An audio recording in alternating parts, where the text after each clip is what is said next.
Hey there, Uniwarriors! EnnuiGoblin here, once again ready to bring to you the latest in Uniwar action! I'm very proud to present to you today's match. It is going to be, as promised, the June Championship Final Series between uniKZ and Fobos. Now, just looking at the map, this map is called Bogus Sandwich, and considering especially the high level of play we expect to see today, it's going to be a very Crawlian favored map, considering first of all, it's a 300 credit to start with 125 credits per base.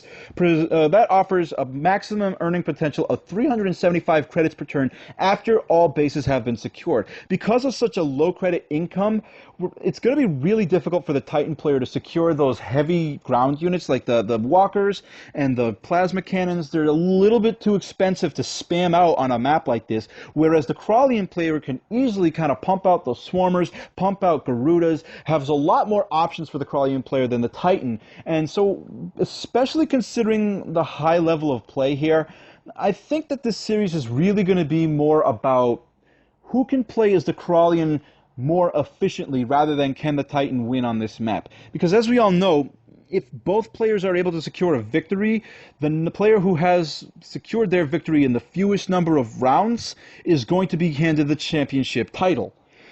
So looking at the map itself, it's a fairly open map. I know that there are those four forest tiles, the 2 mountains, the 2 swamps, the hill, and the 2 water tiles that divide the map into 2 sides. However, with that said, I mean, it's not going to be a very difficult matter for the Crawlian player to push through those, considering the amount of mobility the units have. And it's, I mean, the Titan player is going to have to work very carefully on the defensive in terms of positioning to make sure that he doesn't give the Crawlian player too much of an early game foothold. So let's get this game started. Playing on the left-hand side as the Blue Crawlians, the #1 championship leaderboard holder, Fobos, and on the right-hand side of the map, playing as the Red Titans, the #4 championship leaderboard player, uniKZ. Let's get the game started here. We are going to see Fobos starting with the first turn, moving his underling up onto that base to secure an early base, opening up with a first underling and a second underling, a pretty standard opening from Fobos on here. We are going to see uniKZ secure that first base and open up with 2 speeders, both pretty standard openings here. We're going to see those underlings moving up, trying to gain as much early zone of control as possible so that those speeders don't try and zoom up and threaten those back bases. The speeders now moving up to the center as well, trying to prevent the Crawlians from getting that early game foothold I was talking about. Swarmer now coming up onto the base, coming up onto the map. Another Swarmer coming up onto the map. These underlings and swarmers trying to take care of that southern flank. These speeders now all kind of ganging up in the center to make sure that no Crawlian units are able to push forward in any general direction too quickly. Underlings now pulling back. A pincer coming up on the board. And if we look at that pincer there, I think that's a very good, interesting decision by Fobos to start with a pincer. As the pincer, it's going to limit Phobos' ability to have early advantage in terms of number of units, but at the same time that those speeders are going to be very ineffective against that pincer, and that pincer has the ability to push a lot of pressure up on the center in terms of zone of control early on into the game, and will provide a lot of cover for these swarmers. I think making sure that those swarmers have adequate cover is going to be absolutely critical in a match like this. Swarmers and a plasma tank coming up on the bank, and it's just all about making sure that you have maximizing your zone of control in this game. These swarmers are now kind of moving up into the center behind the pincer and the underlings, and now Phobos has put himself in the position where he's able to push forward with that pincer and those underlings early on and have the swarmers kind of fall behind and do damage as the meat shield ahead of them provides that zone of control. These speeders now kind of moving back, seeing the threat from all of these swarmers and underlings, not wanting to give up too much early game damage. Underlings now trying to move forward, the pincer moving up towards the center, underlings behind and providing a very, very effective wall of units for these swarmers to kind of hide behind and prepare to do mid-game damage. 2 buried lings here on the map for Fobos as well. Fobos has got pretty decent positioning with these swarmers and the pincer and the underlings providing that great shield. These swarmers now moving up towards the southern map, not wanting to let Phobos get that southern flank. That it's easier to get a southern flank for Phobos on this map, considering that his southern base is pushed forward a little bit. Moving now, Phobos, his buried Ling up into the center to gain visibility and maybe potentially have surprise attack on any units that get too daring onto that health tile. Continuing his push, and the Swarmers kind of providing that little V shape in the back, ready to move forward as the shield covering units move forward as well. Worm coming up on the board for Phobos, and that Worm is going to provide a lot of pressure for uniKZ to get in a defensive position as early as possible. Walker now coming up on the board, though, and that Walker is going to provide a lot of potential artillery for uniKZ to kind of make sure that this advance from the crawling player doesn't happen too quickly. Swarmers now moving up towards the top of the map, wanting to make sure that there's consistent pressure so that that Walker isn't able to move too far and get as much zone of control and artillery as possible. These buried Lings now moving up even further, trying to put threatening positionings on those exposed speeders in the front. Pushing forward now, Phobos with all of his units, making his initial push towards the center, trying to get positioning. That Walker now moving up towards the center right side of the map is going to put a lot of threaten that pincer, and that's going to be a very dangerous position for Phobos if he makes a any miscalculation right now on the positioning could be disastrous for either player. These speeders now moving behind the mechas, making sure that they're not an easy target, because those speeders are going to be very effective at mopping up any units weakened by that Walker. The buried Lings now moving up towards that Walker, putting it in a very threatening position. They could easily do a lot of damage to that mecha wall. The Swarmers and Worms doing a very good job of staying behind that pincer and underling wall. And we're seeing the push has been kind of set back for Phobos because of that Walker, but Phobos has done a good job of positioning his troops so that Walker is just not able to do the amount of damage that uniKZ was hoping to do with it. We do see a first strike here from that speeder trying to knock down that Swarmer, getting a very effective, and I think that Swarmer is going to go down, and that Swarmer goes down very early game, moving back his Swarmers after that initial attack. It's going to be a very good credit gain advantage for uniKZ early on in the game. Moving those Swarmers even further, we do have the assimilator here for quick heals in case units get unintentional damage by buried Lings. The Worm now moving up towards the center, gonna hit a big chunk of that first speeder, and I think that speeder will go down with the underling getting the attack on it.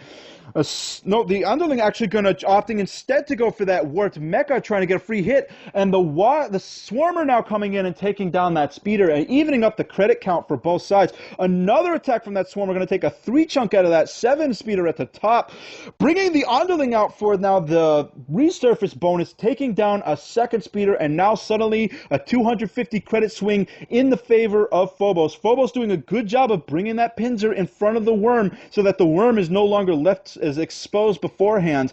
And uniKZ here has got to be very concerned about the positioning of that Worm. If that Worm gets up any further, it can do a tremendous amount of trouble for the Titan units.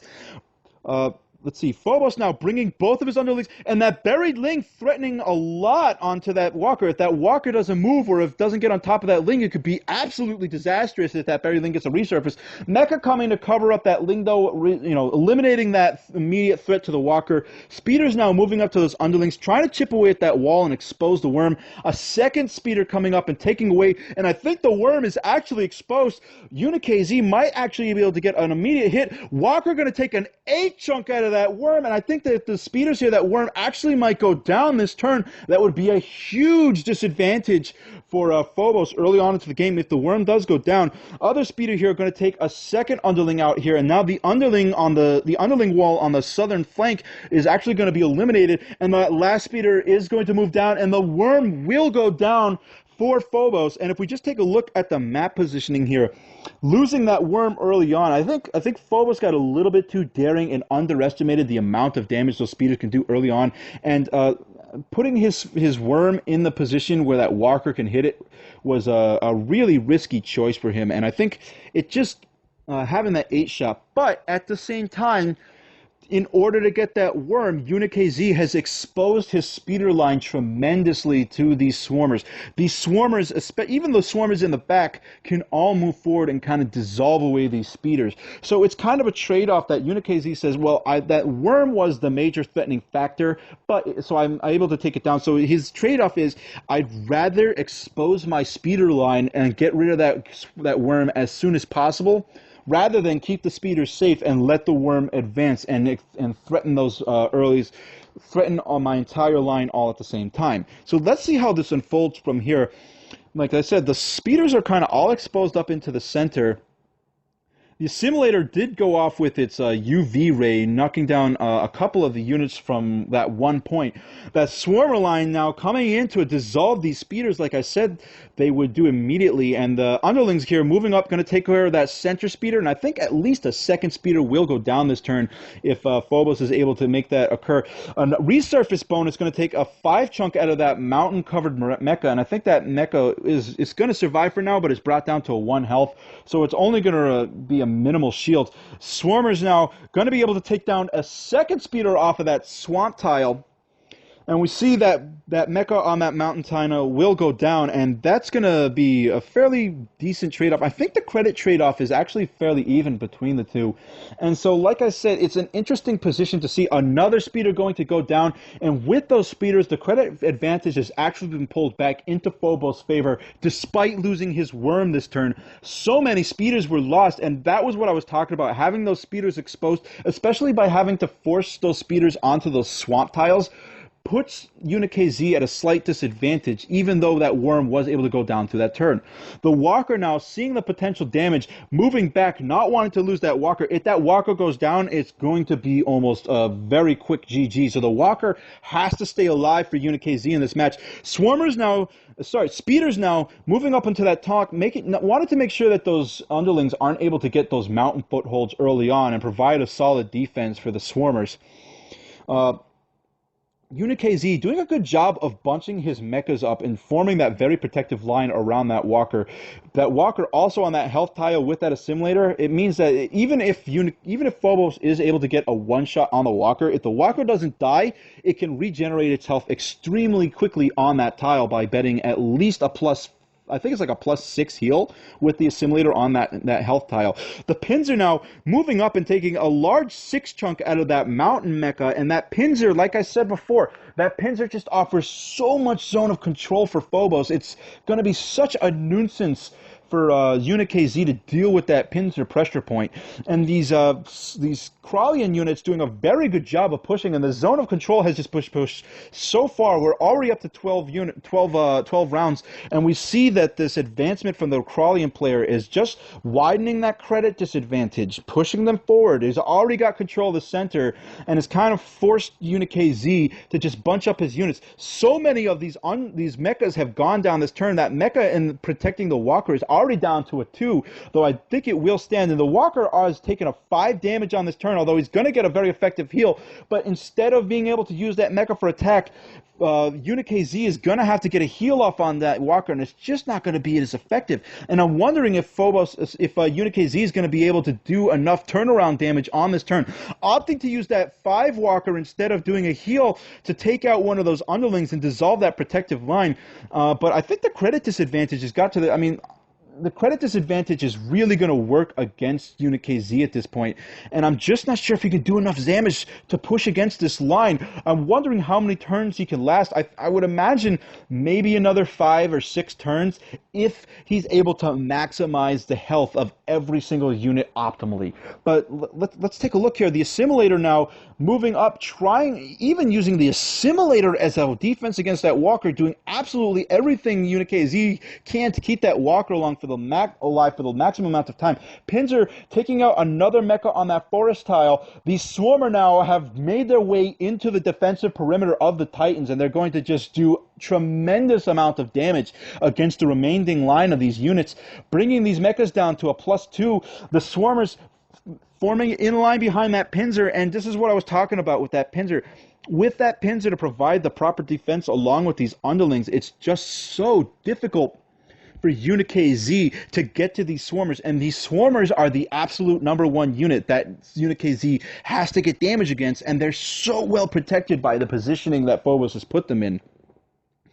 Fantastic swarmer play by Fobos on this game. And the Walker is going to go down, giving double veteran status to a full health underling on the defensive perimeter of the Titans. That is a huge loss for uniKZ. And uniKZ just scrambling to make sure his bases are protected, trying to delay this Crawlian victory for as many turns as possible. We are up to turn 13, but you got to wonder how many more turns can uniKZ keep this match stalled out for. The plasma tank now opting to just try and dissolve as many. Every single Crawlian unit that goes down will delay the game maybe a little bit longer, but it's just a matter of how much damage on every return is uniKZ, because each passing turn uniKZ is just going to be able to do is going to lose more and more ability to do damage and prevent the line from advancing any further. We see Fobos is doing a great job, but we see 3 more mechas coming up onto the board, and now it's just about stalling those bases captures for as long as possible. A 4-shot going to go on that southern speeder. And we see now these swarmers starting to focus in on that plasma tank and just do as much damage. The sooner that plasma tank goes down, the sooner Fobos can overrun the remaining Titan units. A resurface bonus on that underling is going to destroy that remaining speeder in the back. Another 3-shot from a swarmer on the remaining speeder, and the remaining speeder will go down to that last underling. And now there's just absolutely nothing to prevent Fobos from moving in and eliminating the rest of these mechas. These mechas are just not going to have very good defense. They are sitting on top of the bases, but they can't get to the mountain tiles. They can't get to the forest tiles. There is a pincer, and just with the gang up alone, another plasma tank is going to come up onto the board, and that might prevent a little bit more of a stall, but Fobos is just putting so much pressure on top of these bases. We're pushing it up to round 14 now. The mecha is now getting to damage to bringing down yet another underling, trying to eliminate that swarmer up on the mountain tile that's been doing so much pressure. That swarmer on the mountain tile will go down, and we see the pins are doing a 2 damage, and I think that plasma tank is going to go down, but another plasma tank coming out from uniKZ, trying to stall the Crawlian player as much as possible.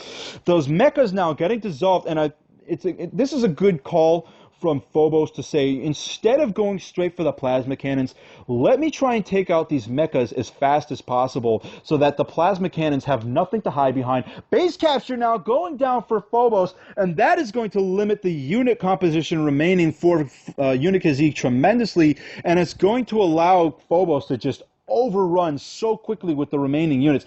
That worm doing another 4 damage on that tank, and with the pincer, the tank is going to go down this turn. A second 2-shot, and the remaining shot from the swarmers will bring that plasma tank. Only 1 plasma tank remaining with 2 more mechas, and I think if not this turn, next turn we are going to see the victory. Let's see here. Can Fobos, another base capture, can uniKZ stall it to at least 18 turns? I don't think he can stall it for another turn, bringing out a second plasma cannon, but I think there's just too many units. With that worm, those cannons will go down very quick. 4-shot going down for that remaining cannon. Another 3-shot from the pincer to the plasma cannon. That remaining mecha will easily go down to the pincer and swarmer combination. Another swarmer coming up, trying to reduce those plasma cannons.